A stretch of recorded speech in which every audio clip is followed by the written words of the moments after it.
First నేను RJing చేస్తున్నప్పుడు ఆ టైంలో Shankar Dada MBBS cinema release అవుతున్న టైం అనమాట. శంకర్ దాదా జిందాబాద్ అనుకుంటా. ఆ టైంలో శేఖర్ దాదా అని పెడదాం వీడి పేరు ఆర్జేగా అని చెప్పి ఆయన నన్ను మా స్టేషన్ హెడ్ స్టార్ట్ చేశాడు. ఓకే. సో అప్పుడు నేను ఫస్ట్ శేఖర్ దాదా, శేఖర్ భాషే కాదు, శేఖర్ దాదా అని చెప్పి ప్రోగ్రామ్ ఉండే.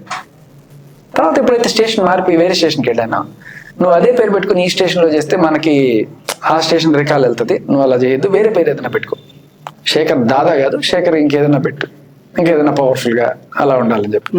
అప్పుడు నేను శేఖర్ భాష అని పెట్టాను అనమాట. అంటే దీంట్లో రెండు కారణాలు, ఒకటి రజనీకాంత్ భాష అంటే నాకు రజనీకాంత్ బాగా ఇష్టం, దీంతో పాటు నేను మాట్లాడే భాష ట్విస్టెడ్గా ఉంటుంది, ప్రతి దాంట్లో వంకర టింకరగా ఎతుకుతుంటాన్ని, అలా దానికోసం అలా పెట్టాం అనమాట. అది బాగా పాపులర్ అయ్యి శేఖర్ భాషగా స్థిరపడిపోయింది 18 ఏళ్ళుగా. అది